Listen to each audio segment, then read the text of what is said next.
श्री गणेशाय नमः। हर हर महादेव। ओम नमः शिवाय। श्रावण महात्म्य 9वां अध्याय। शुक्रवार की कथा। भगवान शंकर ने सनत कुमार से कहा, अब मैं तुम्हें शुक्रवार की कथा कहता हूँ, जिसे सुनकर प्राणी समस्त विपत्तियों से छूट जाता है। पांडव वंश में एक राजा था जिसका नाम सुशील था। उसके यहाँ कोई संतान नहीं थी। उसकी पत्नी का नाम सुकेशी था। पुत्र न होने के कारण वह उदास रहने लगी। रानी स्त्री स्वभाव के कारण हर महीने कपड़ों को अपने पेट पर बांधकर पेट की वृद्धि करती रही। इस प्रकार साहस के कारण स्वप्रसूति के अनुसार सुकेशी किसी गर्भवती स्त्री को खोजती रही। संयोगवश उसने गर्भवती पुरोहित की पत्नी को देखा। कपटी रानी ने प्रसव के समय में दाई का कार्य करने वाली अन्य किसी स्त्री को इस काम के लिए नियुक्त किया। उस दाई को एकांत में बहुत सा धन दिया और अपने गर्भ के अनुकरण की सब बातें कह सुनाई। पुरोहित की पत्नी का प्रसव का समय नजदीक आया। यह सुन उसी तरह दाई ने भी अपने वचन का पालन किया। पुरोहित की पत्नी दाई की बात नहीं जानती थी, अतः वह दाई की बातों का पालन करती थी। दाई ने पुरोहित की स्त्री के नेत्रों पर पट्टी बांध दी और उसके उत्पन्न हुए पुत्र को रानी के पास भेज दिया। इस प्रकार रानी के पास उस पुरोहितानी के पुत्र के पहुंच जाने कि किसी को कानो कान खबर न हुई। इस नाटक को कोई न जान सका। रानी ने अपनी दासियों द्वारा राजा को खबर करा दी कि उनके यहाँ लड़का पैदा हुआ है। उधर दाई ने पुरोहितानी के नेत्रों से पट्टी खोल दी। वह अपने साथ मांस की एक पिंडी लाई थी। दाई ने पुरोहितानी को वह मांस की पिंडी दिखाते हुए कहा, यह अनिष्ट हुआ है। अपने पति से इसकी शांति करवाना। पुत्र नहीं हुआ तो न सही, तुम्हारे प्राण तो बच गए। पुरोहित की स्त्री सोचने लगी, कहीं दाई ने मेरे साथ कपट तो नहीं किया। राजा ने जब पुत्र उत्पन्न होने की बात सुनी तो जात कर्म आदि करके ब्राह्मणों को गज, अश्व, रथ आदि दान में दिए। जो बंदी खाने में बंद थे सबको छोड़ दिया। राजा ने उसका नाम प्रियव्रत रखा। श्रावण मास प्रारंभ होने पर पुरोहित की स्त्री ने शुक्रवार के दिन भक्ति द्वारा जीवंतिका की पूजा अर्चना की। दीवार पर बहुत से लड़कों के सहित जीवंतिका की तस्वीर बनाई और 5 दीपक जलाकर पुष्प माला से पूजा अर्चना की।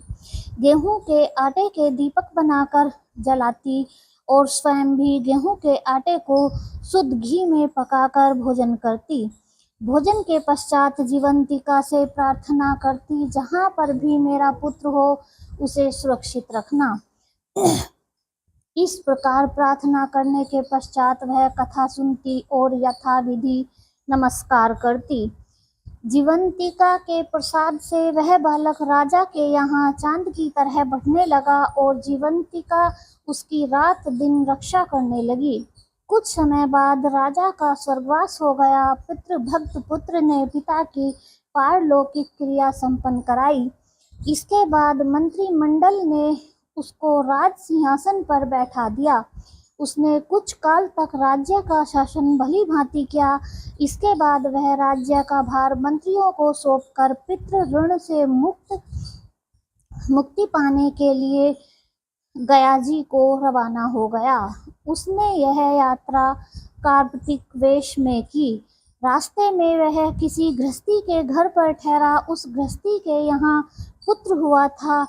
इससे पहले के 5 पुत्रों को षष्ठी देवी ने मार डाला था, परंतु इस बालक को षष्ठी देवी नहीं मार सकी। राजा के वहाँ रहने के कारण जीवंतिका देवी उसकी रक्षा कर रही थी। गृहस्थ ने जब अपने लड़के को जीवित अवस्था में देखा तो उसको पक्का विश्वास हो गया कि यह बालक अतिथि राजा के कारण ही जीवित है। उसने राजा से एक दिन घर पर ठहरने की कृपा की, क्योंकि आपकी कृपा से ही मेरा यह छठा पुत्र जीवित है। गृहस्थ के प्रार्थना पर राजा एक दिन के लिए उनके यहाँ रुक गया। फिर वह गया जी चला गया और वहाँ पिंड देने लगा। पिंड देते समय उसे बड़ा आश्चर्य हुआ। उसने देखा कि पिंड को ग्रहण करने के लिए 2 हाथ बाहर निकले। एक विद्वान ब्राह्मण से उसने पूछा, यह सब क्या मामला है? ब्राह्मण बोला, ये दोनों हाथ तुम्हारे पिता के हैं। घर जाकर अपनी माता से पूछना कि ऐसा क्यों हुआ। तुम्हारी माता ही बताएगी। लौटते समय राजा फिर उसी गृहस्थी के यहाँ ठहरा। उसके यहाँ अब दूसरा पुत्र पैदा हुआ था, जो केवल 7 दिन का था। इस लड़के को लेने जब षष्ठी देवी आई तो जीवंतिका देवी ने उसे बालक को नहीं ले जाने दिया। षष्ठी देवी ने जीवंतिका देवी से पूछा, आप इन लड़कों को क्यों बचा रही हो? इसकी माँ ने कौन सा व्रत किया है जो दिन रात आप इसकी रक्षा करती हैं? राजा भी उस समय जाग रहा था। वह दोनों देवियों की बात सुन रहा था। वह नींद का बहाना करके पड़ा रहा। जीवंतिका बोली, इनके यहाँ जो अतिथि ठहरा हुआ है, उसकी माँ श्रावण के महीने में शुक्रवार के दिन मेरा पूजन तथा व्रत नियमानुसार करती है। वह नियम क्या है और किस प्रकार किया जाता है, वह सब तुम्हें बताती हूँ।